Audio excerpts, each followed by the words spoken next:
Khan, and I'm here with Aryan and Rukesh, who are the President and Vice President of 350 Lambert. 350 Lambert is a climate change activism club, and they are here to answer some questions about climate change. Thank you so much for being here. To start us off, what inspired you guys to start 350 Lambert? We've been growing up hearing about the drastic effects of climate change all of our lives.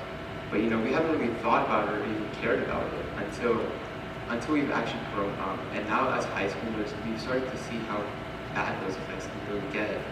And that's been pushing us to start this chapter of 350.org at our own high school. And so far what we've done with this club is we've organized a protest in downtown Atlanta, and we've gained around 50 members in this short span of time. We hope to keep growing this number as we raise more awareness and gain more interest in the movement. Yeah, I think that's a wonderful first step you guys are taking towards this cause. So is 350 a national organization? Yeah. Is there a reasoning behind the number 350? Like 350 parts per million ton of drugs in the atmosphere. And that's not really taken out as a standard of more than 10 parts per million of carbon dioxide. And that number just keeps rising and rising. I actually never heard of this particular number or this particular statistics before. But that's a very interesting way to name a club. And just so we're all on the same page, could you guys give us a quick recap on what climate change is and why it's a problem? Yeah, so as most people know, climate change is the warming of our atmosphere due to an increase in carbon emissions and other greenhouse gases. And it sounds simple, but really it's really more than a problem right now. You can call it a crisis. People hear about these rising temperatures and don't think of it as more than just a couple of extra degrees, when really it is so much more than that. It affects the farmers who put food on our tables. It causes an increase in wildfires and other natural disasters, and it even kills the animals in our oceans. And just on top of oceans, with climate change, we see that there's a huge rise in sea levels, and with that, we can see places like Miami, Florida, could be underwater by 2050, and that's just crazy to think about. And just to add on our other points, imagine if every day was just 10 degrees warmer. It might not sound so bad during the winter months, but during the rest of the year, or even in warmer climates in general, people will be dying of heat stroke and dehydration and other heat-related ailments. It's terrible, and we want to avoid that at all costs. Yeah, definitely. Especially down here in the South, even a couple degrees warmer in the summer, that could feel pretty awful. I wonder what 10 degrees can really do to the current climate. So, like you guys have described, climate change is definitely a problem, but do you guys think it's enough of a problem that it could completely change the way we live here on Earth? So yeah, it definitely could be, right? And it definitely already is. We're already seeing temperatures rise, and it's just causing us to have to adapt to greater and greater levels of heat. But these temperature rises also impact our marine species, right? That live under the water. They're seeing their water temperature rise, and that's making their environment practically uninhabitable for them. And that can be catastrophic for them. More so than just this, it's also affecting our farmers. It's lowering their crop yields, and there's studies that show that if something isn't done, crop yields on a global scale could be down by 30%. And that's such a massive number when you're talking about crop yields on such a planetary scale.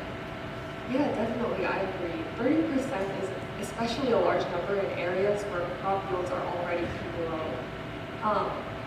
And I don't know about everyone here, but as for me, I've always heard about all of these effects of climate change, why climate change is such a big problem, but it's just really, really easy to just move on with our lives and not really do much about it or think much about that.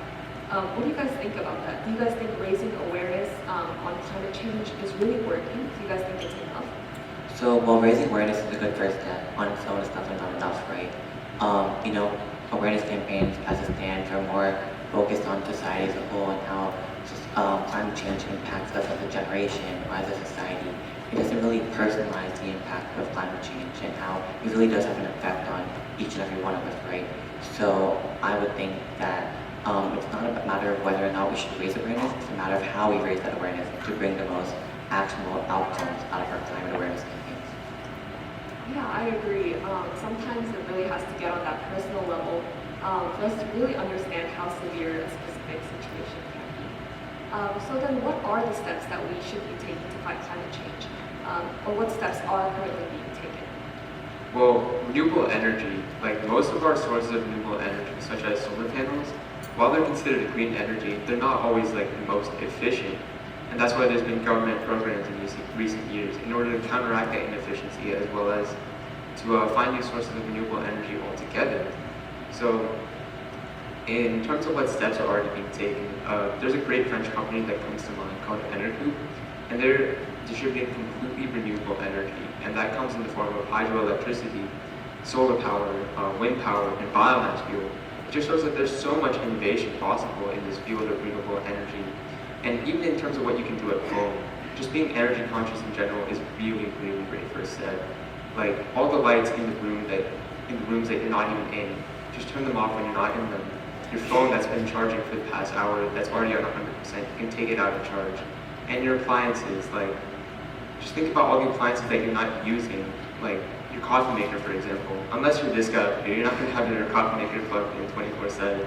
Like all these little things, like they make a huge difference in getting our energy consumption down, and that really is a great first step against climate change. I agree. It's really nice to know that there are just very simple steps we can take, even at home, that can make an impact on this world. But specifically as student activists, do you guys believe that there are steps that high schools or just schools in general as a whole can take towards fighting climate change? So yeah, we definitely think there's more that schools could be doing, right, to fight climate change. Most notably, we think that schools, could transition to solar power. Schools in the U.S. alone produce the equivalent amount of carbon emissions of that of 18, coal-powered power plants. So just by transitioning schools to solar energy, they would save a large amount of carbon emissions, and more so than that, they would also decrease their dependence on fossil fuels, which is also another great benefit. Yeah, I think we've all heard about the solar power and how it can be a beneficial source of energy. And I think that's definitely something we could be working towards. To wrap us up, do you guys think that all of this effort, all of this cost and all of this time to try to reverse the effects of climate change are truly worth it? That you guys will really, really leave an impact on this world? Yeah, we definitely do think that. Like, what people fail to realize is that it's not just going to be worth it for us, but it's going to be worth it down the line for generations to come. And we need to make this change happen now, and not in 20 years, not in 100 years, but now. And that's because we're at an influential stage against climate change, where what we do really has a big impact, whether that's a positive or negative one. And we have to ask ourselves a question. We want to deal with this problem right now, and we can still mitigate the issue, or down the line when it's already causing a bunch of problems. There's one thing we want you all to take away from this, is that individuals do have the power to make a difference. Like, join a climate activism club in your community. If there's not one, go create your own. The bottom line is, like, we as individuals have the power to spark change, and don't underestimate that. Well, I think that was a very nice inspirational message you gave there at the end, that we can all truly make a difference. It's really what seems like small changes we make in our lives individually, that when we add them up together as a community, they become something so much more significant. Thank you so much, Aryan and Ritesh, for speaking here today. I hope that this organization grows and that we can come together to bring true improvements to our environment. And thank you everyone for listening, and we hope that everyone has a wonderful week.